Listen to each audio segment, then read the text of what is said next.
हम लोगों ने वेक्टर एडिशन पढ़ लिए थे, ट्राइंगल लॉ और पैरेललोग्राम लॉ आप लोगों ने पढ़ लिए थे, जिसमें मैंने आपको कंपोनेंट्स की फॉर्म में भी उसे सिखा दिया था।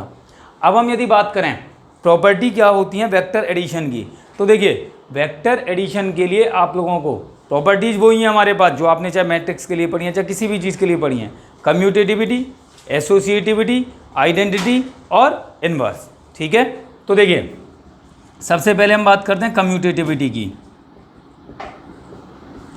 यदि हम कम्यूटेटिव लॉ की बात करें तो इसका मतलब ए वेक्टर प्लस बी वेक्टर किया जाए या बी वेक्टर प्लस ए वेक्टर किया जाए, दोनों की वैल्यू हमेशा कैसी रहेगी, सेम। ए वेक्टर प्लस बी वेक्टर करें या बी वेक्टर प्लस ए वेक्टर करें, दोनों की वैल्यू हमेशा कैसी आनी है, सेम। जैसे मैंने आपको कल समझाया था, a vector plus B vector आप लोगों ने निकाला, x1 plus x2 i cap plus y1 plus y2 j cap plus z1 plus z2 k cap. यदि आप b प्लस ए निकालते तो होता क्या, x2 plus x1 i cap plus y2 plus y1 j cap plus z2 plus z1 k cap. तो x1 plus x2 और x2 plus x1, इससे हमें कोई भी फर्क नहीं पड़ता था। इसलिए a vector plus b vector और b vector plus a vector दोनों कैसे होंगे हमारे पास, सेम। कम्यूटेटिव वर्ड कहीं भी आ जाए, इसका मतलब होता यही है कि हमें ऑर्डर चेंज करना है, तो ए और बी को हमें आपस में रिप्लेस करना था। तो ए प्लस बी करो चाहे बी प्लस ए करो, दोनों की वैल्यू हमेशा कैसी आएगी, सेम। क्लियर, कोई दिक्कत इस वाली चीज़ में? चलिए, ऐसे ही अब हम एसोसिएटिविटी की बात करें तो एसोसिएटिव में, कम्यूटेटिव में हमेशा 2 होंगे और एसोसिएटिव में हमेशा 3 होंगे। बस अंतर आएगा तो उन्हें सॉल्व करने की प्रोसेस में, मतलब ए vector plus B vector plus c vector और a vector plus B vector plus c vector. अब इन दोनों में डिफरेंस क्या है, इसका मतलब है पहले हमें ए और बी को ऐड करना है, जो भी रिजल्ट आएगा उसे हमें सी में ऐड करना है। जबकि इसका मतलब क्या था, पहले बी और सी को ऐड करना है, जो भी रिजल्ट आएगा उसे ए के साथ ऐड करना है। तीनों की वैल्यू मतलब तीनों का एडिशन चाहे किसी भी सीक्वेंस में आप करें, जब कम्यूटेटिव लॉ भी अप्लाई हो गया तो एसोसिएटिव तो अपने आप ही हमारे पास अप्लाई हो ही जाना था। ठीक है, आप चाहे ए बी सी करो, बी सी ए करो, चाहे सी ए बी करो, फर्क कोई पड़ना नहीं था, कम्यूटेटिव लॉ हमारे पास अप्लाई होना था। इसलिए इन ब्रैकेट की पोजीशन से तो कोई भी डिफरेंस हमारे पास आना ही नहीं है। ठीक है, तो वेक्टर एडिशन में एसोसिएटिव लॉ भी अप्लाई होता है। ठीक है, अब हम एडिटिव आइडेंटिटी की बात करें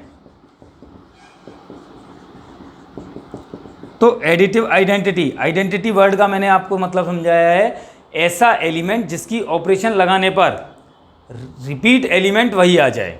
मतलब अब यहाँ पर एलिमेंट का काम कौन कर रहा है, वेक्टर। तो क्या वेक्टर की बात कर रहे हो, कौन सी प्रॉपर्टी की बात करो, एडिशन की। तो ए वेक्टर में एडिशन क्या किया जाए कि वापस मुझे क्या मिल जाए, यही ए वेक्टर मिल जाए। तो ए वेक्टर में क्या ऐड करें कि ए वेक्टर मिले, 0। अब नंबर ऐड नहीं होती वेक्टर में वेक्टर ऐड होता है। तो 0 क्या ऐड होना चाहिए, वेक्टर। 0 वेक्टर को यदि मैं ए वेक्टर में ऐड करूंगा तो क्या आ जाएगा, ए वेक्टर। अब ये दूसरी तरफ से भी सेटिस्फाई होना चाहिए था, 0 वेक्टर में यदि ए वेक्टर ऐड किया जाए तब भी तो ए वेक्टर ही आएगा। इसका मतलब 0 वेक्टर एडिटिव आइडेंटिटी का काम करेगा। क्लियर, कोई दिक्कत है वाली चीज़ में? चलिए, ऐसे ही अब हम यदि एडिटिव इनवर्स की बात करें तो एडिटिव इनवर्स से हमारा मतलब क्या निकल कर आता है, यहाँ पर एलिमेंट क्या था, वेक्टर, ऑपरेशन क्या है, एडिशन। ए वेक्टर में क्या ऐड किया जाए कि आइडेंटिटी क्या है हमारे पास में, 0 वेक्टर। ए वेक्टर में क्या ऐड किया जाए कि 0 वेक्टर आ जाए, क्या ऐड करना चाहिए ए वेक्टर में, माइनस ए वेक्टर। यदि हम ए वेक्टर में माइनस ए वेक्टर ऐड कर दें तो हमारे पास 0 वेक्टर आ जाएगा। तो माइनस ए वेक्टर ही क्या होगा, ए वेक्टर का एडिटिव इनवर्स होगा। ऐसे ही यदि हम माइनस ए वेक्टर में ए वेक्टर ऐड कर दें, माइनस ए वेक्टर में हम यदि ए वेक्टर ऐड कर दें तो भी हमारे पास क्या आ जाएगा, 0 वेक्टर आ जाएगा। कोई डाउट इस वाली चीज़ में? आ रही है बात सभी को समझ में? चलिए, अब बात आती है कि ए वेक्टर से माइनस ए वेक्टर निकलेगा कैसे। किसी भी वेक्टर का नेगेटिव यदि आपको निकालना है तो आप उसके हर एक कंपोनेंट में, कंपोनेंट से मतलब क्या है हमारे पास में, आई कैप, जे कैप, के कैप जो आपको दे रखे थे, हर एक कंपोनेंट में माइनस से मल्टीप्लाई कर दोगे। यदि मैं बात करूं x i plus y j plus z के है तो माइनस ए वेक्टर क्या होगा हमारे पास में, माइनस एक्स आई माइनस वाई जे माइनस जेड के। क्लियर, कोई दिक्कत इस वाली चीज़ में? चलिए, इसके बाद यदि हम सब्ट्रैक्शन की बात करें सब्ट्रैक्शन ऑफ टू वेक्टर्स। तो आप लोगों को एक चीज़ समझनी है क्या, कि सब्ट्रैक्शन और डिवीजन हमारे पास मैथमेटिकली ऑपरेशंस नहीं है। सब्ट्रैक्शन और डिवीजन मैथमेटिकली ऑपरेशन नहीं है हमारे पास में। सब्ट्रैक्शन करने का मतलब होता है नेगेटिव नंबर का एडिशन।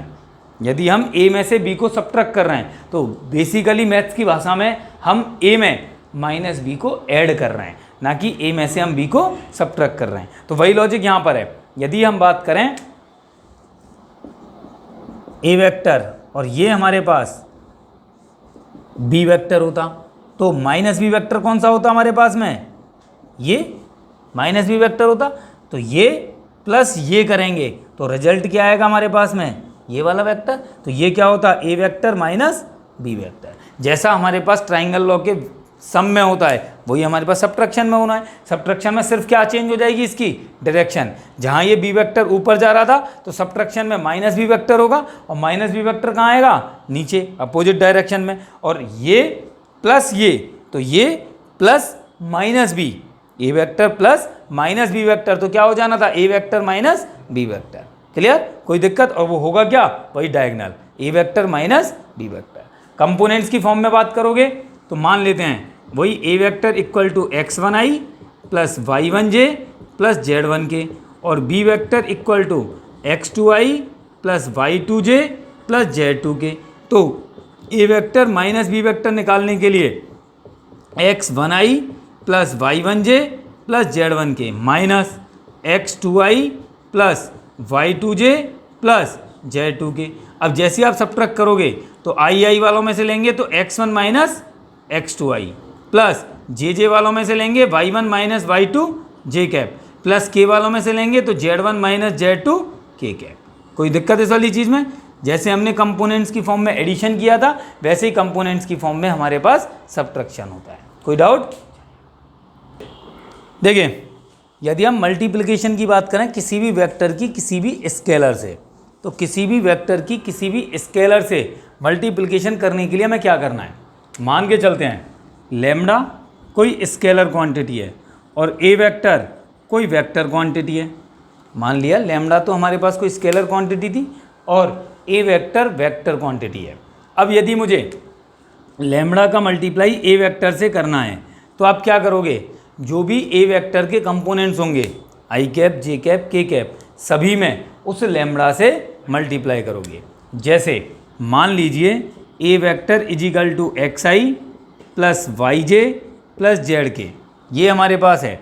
और यदि मैं 2 ए वेक्टर निकालने की बात करूं तो 2 का मल्टीप्लाई ए वेक्टर से करना था। ए वेक्टर क्या था, x i plus y j plus z के। तो हम इस 2 का मल्टीप्लाई हर एक कंपोनेंट से करेंगे, 2xi plus 2yj plus 2z के। कोई दिक्कत इस वाली चीज़ में। जब भी कभी किसी भी वेक्टर में किसी स्केलर से मतलब किसी भी कांस्टेंट से मल्टीप्लाई करना है तो वही रूल है जो मैट्रिक्स के साथ होता था।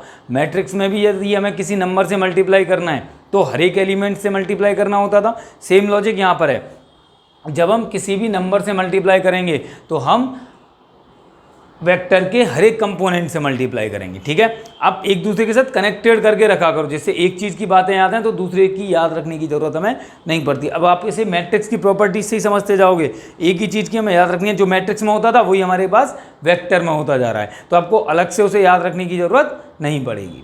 ठीक है, कोई दिक्कत इस वाली चीज़ में। चलिए, अब मैं आपको वो तो बता ही चुका था, पोजीशन वेक्टर बता चुका था। अब मानकर चलते हैं यदि हमारे पास a vector equal to x i plus y j plus z k cap है, तो इसमें हमारे पास दो तरीके के कंपोनेंट्स होते हैं, स्केलर कंपोनेंट्स और वेक्टर कंपोनेंट्स। स्केलर कंपोनेंट्स और वेक्टर कंपोनेंट्स, नाम से आपको पता चल रहा है स्केलर कंपोनेंट्स का मतलब क्या होगा, जो उसकी डायरेक्शन को नहीं दिखाएंगे, और वेक्टर कंपोनेंट्स क्या हो रहा होगा, जो उसकी डायरेक्शन को दिखाएंगे। यही तो होगा हमारे पास में। तो देखना इसके कंपोनेंट्स हैं क्या, आपको साफ साफ दिख रहा है। मैंने आपको जब पोजीशन वेक्टर समझाया था तो इसका मतलब समझाया था। इसका मतलब क्या है, एक्स एक्सिस की डायरेक्शन में एक्स डिस्टेंस, वाई एक्सिस की डायरेक्शन में वाई डिस्टेंस, जेड एक्सिस की डायरेक्शन में जेड डिस्टेंस। इसका मतलब क्या हुआ हमारे पास में, इसका मतलब जो इसके स्केलर कंपोनेंट्स होंगे वो तो होंगे एक्स वाई जेड। इसके स्केलर कंपोनेंट्स क्या होंगे, एक्स वाई जेड, और इसके वेक्टर कंपोनेंट्स क्या होंगे, एक्स आई वाई जे और जेड के गैप। ये इसके वेक्टर कंपोनेंट्स हमारे पास होंगे। कोई दिक्कत इस वाली चीज़ में? यदि हम डायरेक्शन के साथ लिखते हैं उन कंपोनेंट्स को तो वो वेक्टर कंपोनेंट्स कहला जाते हैं, और विदाउट डायरेक्शन लिखते हैं तो वो स्केलर कंपोनेंट्स हमारे पास कहलाते हैं। क्लियर? कोई डाउट इस वाली चीज़ में? चलिए, इसके बाद यदि हम बात करें सेक्शन फॉर्मूला की, तो सेक्शन फॉर्मूला आप लोग 10th क्लास में पढ़कर आए थे। 2 पॉइंट के कोऑर्डिनेट्स आपको दे रखे थे और कोई तीसरा पॉइंट उसे m/n में डिवाइड करता है, तो हम किस तरीके से उस पॉइंट के कोऑर्डिनेट्स को फाइंड आउट करते थे। 2 डायमेंशन में आप लोगों ने 10th क्लास में पढ़ लिया, 3 डायमेंशन में आप लोगों ने 11th क्लास में पढ़ लिया, और यहाँ पर हम उसे वेक्टर की फॉर्म में पढ़ेंगे। यहाँ पर हम उसे किसकी फॉर्म में पढ़ेंगे, वेक्टर की फॉर्म में। और वेक्टर खुद भी क्या होता है, एक पॉइंट ही तो होता है। ये जो है हमारे पास ए वेक्टर, वो क्या है, हमारे पास में एक पॉइंट है जिसके कोऑर्डिनेट एक्स वाई जेड है। बस उस पॉइंट को रिप्रेजेंट करने का तरीका हमारा बदल गया है। तरीका हमारे पास अब उस एक्स वाई जेड पॉइंट के कोऑर्डिनेट्स को लिखने का हो गया x i plus y j plus z के। तो सेक्शन फॉर्मूला में भी सेम प्रोसेस काम करेगी जो हम 10th और 11th क्लास में करके आए हैं। बस अंतर इतना सा था कि वहाँ पर हम कोऑर्डिनेट्स की फॉर्म में लिखते थे और यहाँ पर हम उन्हें वेक्टर की फॉर्म में लिखेंगे। क्लियर? कोई दिक्कत इस वाली चीज़ में? आ रही है बात सभी को समझ में? देखिए कैसे।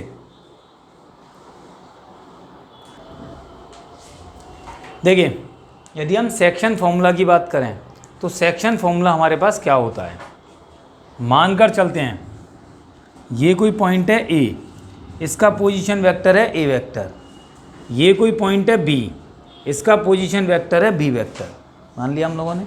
अब कोई एक पॉइंट सी इस लाइन सेगमेंट को m/n में डिवाइड करे, इंटरनली डिवाइड कर सकता है या एक्सटर्नली। इंटरनली का मतलब इन दोनों लाइन सेगमेंट के बीच में आ जाए, या एक्सटर्नली इस लाइन सेगमेंट को आगे बढ़ाने के बाद हमें वो पॉइंट मिले। देखना, if C intersects AB in m/n internally, यदि इंटरनली करता है, देन पोजीशन वेक्टर ऑफ सी का पोजीशन वेक्टर कैसे निकालोगे, आप इसका मल्टीप्लाई करोगे इधर, इसका मल्टीप्लाई करोगे इधर, क्या मिलेगा हमें, m इंटू बी का position vector plus n into a का पोजीशन वेक्टर अपॉन इन दोनों का सम। यही मिल गया हमारे पास में। ऐसे ही यदि एक्सटर्नली हो तो फॉर्मूले में कोई चेंज नहीं है, बस प्लस की जगह क्या आ जाएगा हमारे पास में, minus m b vector minus n a vector upon m minus n। ये हमारे पास c का पोजीशन वेक्टर आ जाएगा यदि हम एक्सटर्नली डिवाइड करते हैं। और यदि ये जो c है वो मिड पॉइंट बन जाए, इक्वल रेशियो में डिवाइड करता हो, if c is mid point of AB then position vector of C का पोजीशन वेक्टर हमारे पास क्या रहेगा, मिड पॉइंट बन गया तो 1/1 में डिवाइड करेगा, तो m और n की जगह क्या आ जाएगा, 1 और 1, तो ये भी B vector plus A vector upon 1 + 1 मतलब 2। इसका मतलब पोजीशन वेक्टर क्या आ गया, A vector plus B vector upon 2। कोई दिक्कत इस वाली चीज़ में? आ रही है बात सभी को समझ में? चलिए, अब हम एग्जाम्पल्स की बात करते हैं। एग्जाम्पल नंबर फर्स्ट देखिए 13.1 का, find the sum of the vectors. हमें इन वेक्टर्स का सम निकालना है। Vectors A vector is equal to i minus 2j plus k, B vector is equal to minus 2i plus 4j plus 3k, and C vector is equal to i minus 6j minus 7k। Find the sum of the vectors. हमें इन तीनों vectors का sum निकालना है, मतलब ए vector plus B vector plus c vector, हमें ये calculate करना था। तो देखना, ए वेक्टर की जगह i minus 2j plus k, plus B vector की जगह minus 2i plus 4j plus 3k, plus c vector की जगह i minus 6j minus 7k। आपको एक चीज़ समझनी है, कोई भी चीज़ हो मैथ्स में, चाहे कहीं भी कुछ भी हो, टेंशन लेने की ज़रूरत नहीं है। हमें a प्लस बी प्लस सी करना था, a की वैल्यू रखी, b की वैल्यू रखी, c की वैल्यू रखी। मैट्रिक्स होती तो मैट्रिक्स आ जाती, नंबर होती तो नंबर आ जाती, वेक्टर है तो वेक्टर आ गया। क्या फ़र्क पड़ता है हमारे पास? बस प्रॉपर तरीका हमें पता होना चाहिए। जब हम वेक्टर की एडिशन की बात करें तो आई एक साथ ऐड होंगे, तो i माइनस 2i और प्लस i, तो 2i से 2i cancel, minus 2j plus 4j minus 6j, तो माइनस 8j प्लस 4j, कितना बचा हमारे पास में? माइनस के 4j, k और 3k, 4k माइनस 7k, तो माइनस 3k। तो a vector plus b vector plus c vector हमारे पास क्या हो गया? Minus 4j minus 3k। कोई दिक्कत इस वाली चीज़ में? चलिए बस क्वेश्चन को ढंग से पढ़िए, हमें क्या दे रखा है और क्या हमसे पूछा गया है। एग्जाम्पल नंबर 2 देखिए, if vectors a vector equal to xi plus 2j plus zk and b vector is equal to 2i plus yj cap plus k cap are equal, then find the value of x, y and z। यदि ये दोनों vectors equal हैं, यदि ये दोनों vectors equal हैं तो हमें x, y, z की वैल्यू कैलकुलेट करनी है। तो हमें दिया क्या था? Given a vector is equal to b vector, यही हमें दिया गया था। तो a वेक्टर हमारे पास क्या था? xi plus 2j plus zk is equal to b vector की जगह 2i plus yj plus k cap, यही रहेगा हमारे पास। दोनों तरफ कंपेयर करना होता था, जब भी दो वेक्टर्स इक्वल हैं तो हम क्या करेंगे? दोनों तरफ कंपेयर करेंगे। तो i का कोफिशिएंट i के कोफिशिएंट के इक्वल, तो x इज इक्वल टू कितना हुआ? 2, j का कोफिशिएंट j के कोफिशिएंट के इक्वल, तो 2 इज इक्वल टू कितना हुआ? y, k का कोफिशिएंट k के कोफिशिएंट के इक्वल, तो z इक्वल टू कितना हुआ? 1। यही हमारे पास x, y, z की वैल्यू आ जाएगी। बस दिया क्या था उसने? दोनों वेक्टर्स आर इक्वल, तो मैंने इक्वल कर दिए। इक्वल करने के बाद उसकी प्रॉपर्टी हमें पता होनी चाहिए थी। कोई भी दो वेक्टर्स इक्वल कब होते हैं? जब उनके करस्पॉन्डिंग कंपोनेंट्स इक्वल होते हैं, यही तो बात होती थी हमारे पास में। चलिए अब एग्जाम्पल नंबर 3 की बात करें, देखना एग्जाम्पल नंबर 3 में हमें क्या दे रखा है? Let A vector is equal to i plus 2j and b vector is equal to 2i plus j, b vector is equal to 2i plus j, then is modulus a vector equal to modulus b vector, are vectors a vector and b vector equal. मतलब क्या इन दोनों वेक्टर्सों का modulus equal है? एक question तो ये है, सिर्फ मॉडुलस इक्वल है या नहीं है। यदि है नहीं है, उसके बाद हमें देखना था कि क्या इनकी वेक्टर्स, दोनों वेक्टर्स हमारे पास इक्वल है। तो देखना, यदि हम बात करें मॉडुलस ए वेक्टर हमने निकाला अंडर रूट आई के कोफिशिएंट का स्क्वायर तो 1 का स्क्वायर प्लस जे के कोफिशिएंट का स्क्वायर तो 2 का स्क्वायर, कितना आया हमारे पास? Under root 5। कोई डाउट इस वाली चीज़ में? अब हम बी का मैग्नीट्यूड निकालते हैं, अंडर रूट आई के कोफिशिएंट का स्क्वायर प्लस जे के कोफिशिएंट का स्क्वायर, तो कितना आया हमारे पास में? Under root 5। तो दोनों की वैल्यू सेम आ गई। इसका मतलब magnitude A vector is equal to magnitude B vector. एक क्वेश्चन सॉल्व हो गया। अब बात आती है क्या ये दोनों वेक्टर्स इक्वल हैं? ये दोनों वेक्टर्स इक्वल नहीं है। क्यों? क्योंकि आई का कोफिशिएंट इसमें 1 है और इसमें आई का कोफिशिएंट 2 है। But A vector is not equal to B vector because corresponding components of both are not equal। दोनों के करस्पॉन्डिंग कंपोनेंट्स इक्वल नहीं है, दोनों के आई के कोफिशिएंट्स इक्वल नहीं है और जे के कोफिशिएंट्स इक्वल नहीं है। इसलिए इन दोनों वेक्टर्स का मैग्नीट्यूड तो इक्वल था, तो क्या डिफरेंट होगा इनका? डायरेक्शन। इनकी डायरेक्शन सेम नहीं आ रही होगी, कैप इनके सेम नहीं आ रहे होंगे, इसलिए ये दोनों वेक्टर्स हमारे पास इक्वल नहीं है। कोई दिक्कत इस वाली चीज़ में? चलिए नोट कीजिए।